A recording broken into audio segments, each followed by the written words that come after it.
So if you're in the police promotion process, I can pretty much guarantee that you're going to get asked questions about performance, whether it's in the future rank of sergeant or inspector or chief inspector or superintendent. Performance questions have always been there and they're here to stay. They're not going away. And they're invariably going to be forward-facing questions. And in this video, I'm going to talk to you about why there's 5 reasons officers don't perform and how every one of those reasons is on you. It's not on them, it's on you. And we're going to talk about that in this video. And if any of you have got more than 5 reasons, if you can think of any of the reasons why people don't perform on top of these, I would love to know. But hopefully this will be helpful for you in thinking about how you're going to approach your promotion board and the answers you give. Now, before we dive into these 5 reasons, I'm going to introduce myself. My name is Brendan from Bluelight, and over the past 30 years, I've been helping people just like you to succeed in promotion boards. There's 20 of those years as a serving sergeant and inspector, and for the past 10 years as a owner of Bluelight consultancy. And I've now got this amazing team around me of coaches. Combined, we've got over 200 years worth of management and coaching experience. They were just like me, all people who I've known for a long time. One of them, we used to push pandas around Wythenshawe in 1992 in South Manchester. So Andrea, big up to yourself, amazing. I've got some incredible people working with me. So like I said, in this video, I'm going to talk to you about performance. You will get a question about performance. It'll either be rear-facing, as in, how have you managed performance in the past with your officers? Or it might be forward-facing. How in the future will you manage the performance of your officers? How as an inspector, how as a sergeant, how as a chief inspector, will you manage the performance of your officers? So either rear-facing or forward-facing. Either way, we need to be aware of these 5 reasons why officers do not perform. And I've thought about this a lot over the years, because one of the things, when we first get people coming into our academy program, like I said, this is where we will work with you on one-to-one small group webinars, so we actually guarantee to pass, otherwise we give you your money back. I mean, can't say fairer than that, can we? If you'd like to find out more about that, check the links below. But when we first start with people, and we practice with them, we do like diagnostic questions. So we might ask that one as a diagnostic question. And what we get coming back, especially for forward-facing ones, is I'll make sure everyone's PDRs are up to date. I'll make sure everyone's clear as to my expectations. I will ensure that they are crystal clear about what performance means and what performance we're measuring.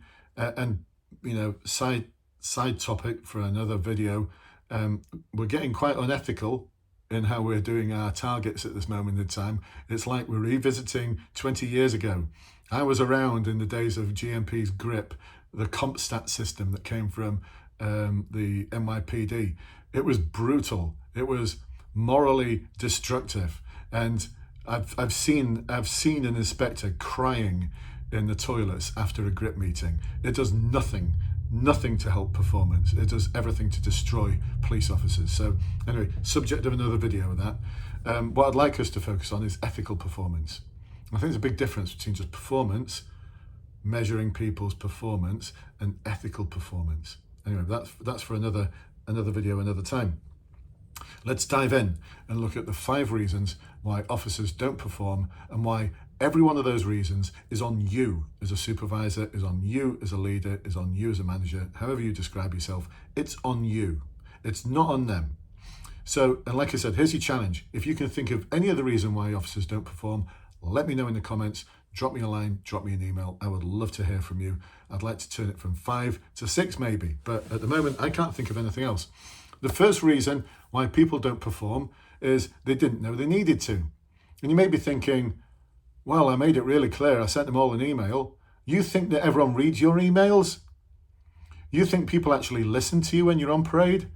You might be in charge, but you're not in control.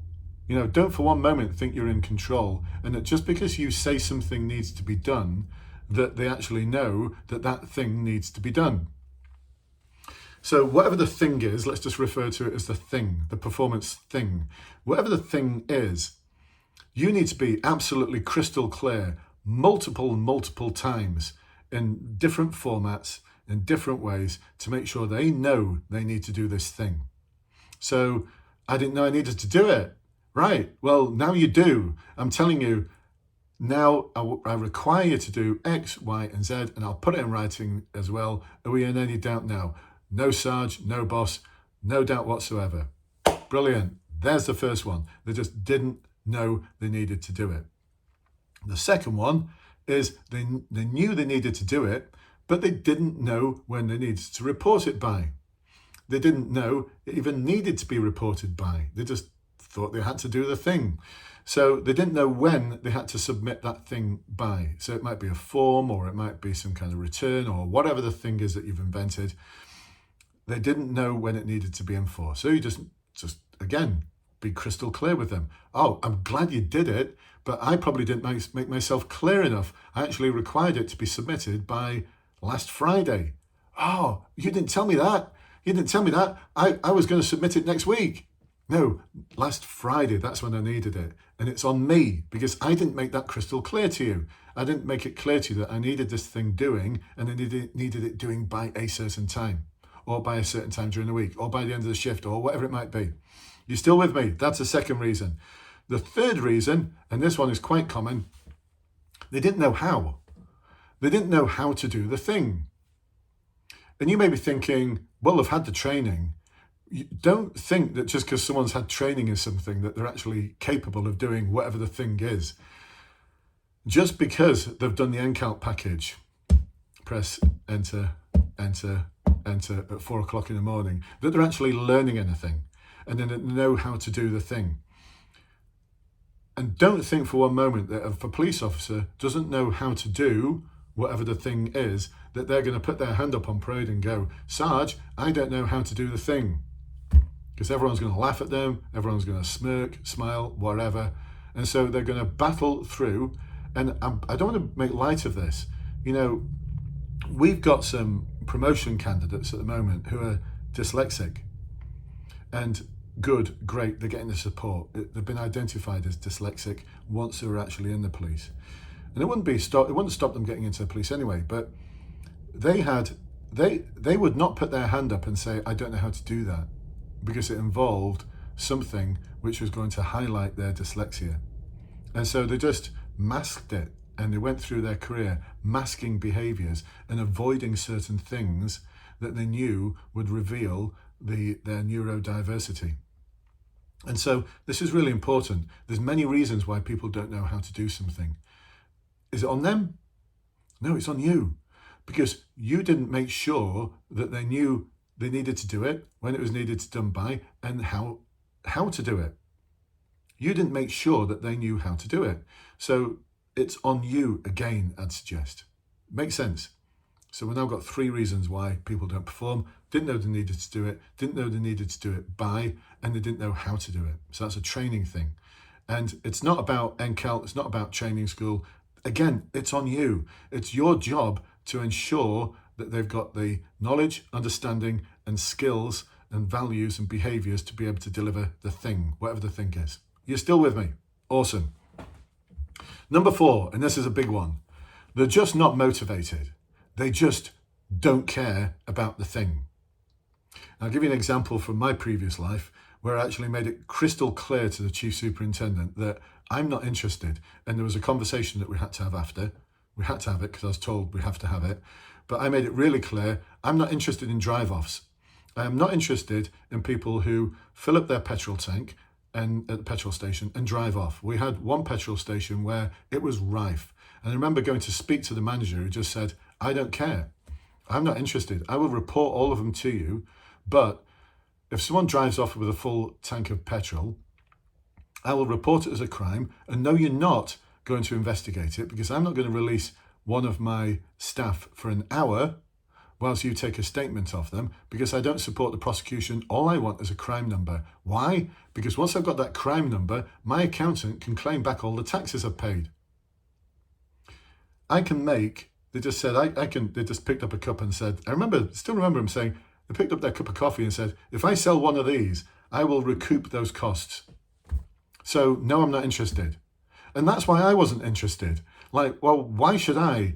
You know, if I put myself in front of 10 people in the community and said, do you think I should investigate all of these crimes and focus on them and have a marked police vehicle parked on the forecourt? This was the idea from the chief superintendent. A marked police vehicle parked on the forecourt with a police officer in it to stop drive-offs so that we can just make sure our figures look good. It's got merit, as in the figures will look good, but has it got value and worth? And so, was I motivated? No. And even after the bollocking from the chief superintendent, was I motivated? Still, no. I just refused to do it. I mean, I'd been an inspector for over 10 years at that point, and I knew I wasn't going anywhere else. I didn't want to go anywhere else. I just thought it was pointless. I remember challenging the chief constable at the time about it. He came out on patrol with me for a day. He was very interested in what we were doing around tackling organised crime and enabling communities to be more cohesive. And I remember saying to him, look, what do you think of this set of circumstances? And he said, it's ridiculous. Well, why are you allowing it to happen? Oh, it's hard to stop. You're the chief constable, for heaven's sake. You know, I remember saying, look, if you can't stop this, we might as well get our coats. And I did. A year later, I retired. And he did as well, which is interesting, not long after. So they're not motivated.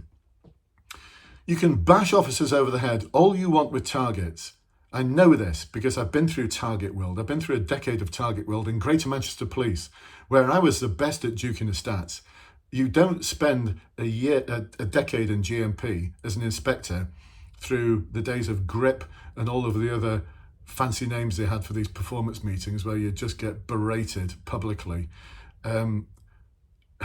As one superintendent described it in Police Review magazine, it was like being rogered in public. I'm not sure if they knew what they meant when they wrote that, when they quoted it, but I've been through all of that. You won't motivate any officer to do 3-stop searches, 2 arrests, or whatever the things are, whatever the ridiculous targets you're giving them, you won't motivate them to do that. And you will get not motivated officers. And it doesn't matter how much you use a big stick to try and get them to be motivated to do that thing, they won't. Or if they do, they'll do what they're doing now. They're going for the low-hanging fruit. I know this because we've got multiple promotion candidates from forces all over the country. They're just going for the low-hanging fruit. And it's easy. They're just ticking it off. They've done their 2-stop searches a week or whatever the ridiculous target is that you've set. They've done it. That's not leadership. That's management. You're just managing reds to turn green. And I'm one of the best at this. I can turn anything from red to green because I was in GMP for 2 decades. And I was an inspector during the decades where this was the sort of behaviour which was actually rewarded. They wanted you to cook the books. They wanted you to duke the stats. And eventually, a chief constable had to fall on their sword because GMP went into special measures because of this. Don't let this happen again. I know I've gone off at too much of a tangent. So the 4th thing, they're just not motivated.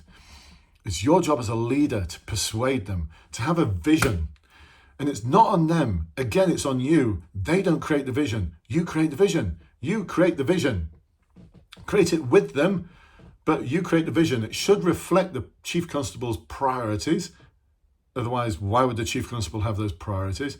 But that vision should be reflective of the priorities. You should be crystal clear. It should be a concrete, crystal clear vision of what needs to be in the future.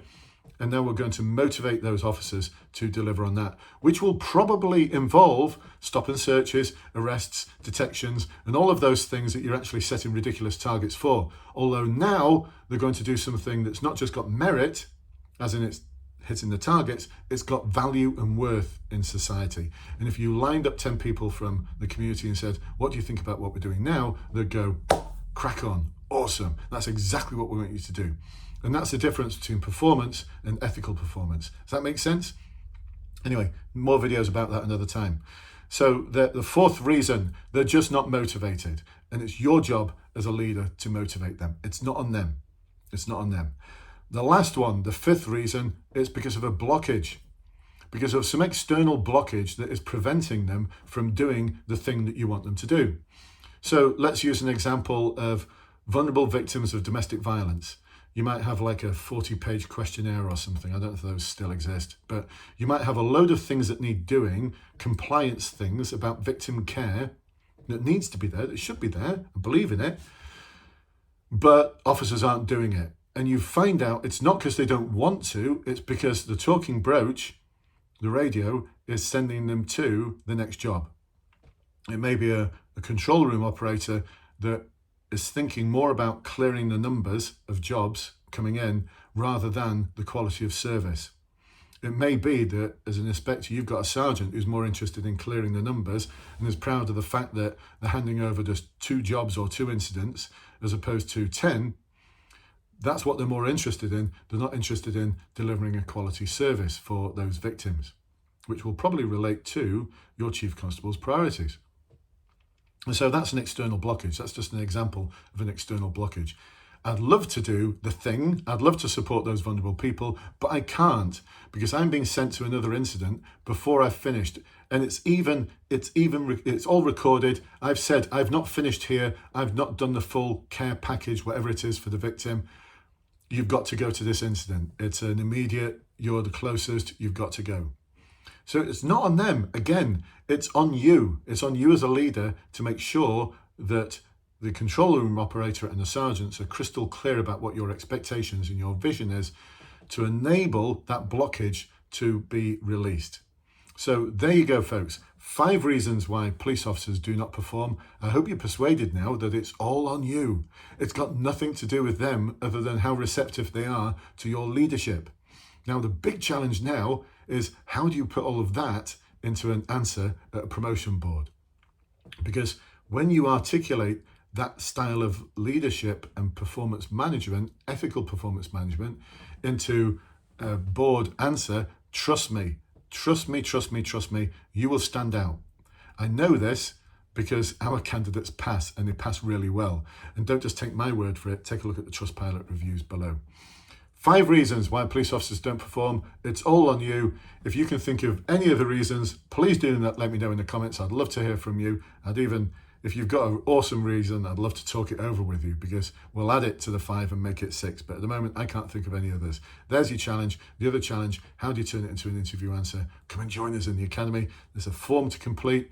We'll have an hour-long conversation where we talk about where you are now, where do you want to be. There's no commitment whatsoever. If you feel as though we're a good fit for you, and you feel as though we feel as though you're a good fit for us, and you feel as though we're a good fit for you, that's right, got it right, then we can have a conversation about actually joining the Academy. We only take people on who want to be with us, who know it's the best thing ever for them, and it's a good fit both ways. It's got to work both ways because we've got to work with you. We don't want to be waking up in the morning thinking, oh no, I've got to be working with John. We want to be waking up thinking, yeah, it's a great day today. In half an hour, I'm doing a coaching sessions with Jenny or whoever it might be. So, hopefully helpful. I'll catch you with you soon. Bye-bye for now.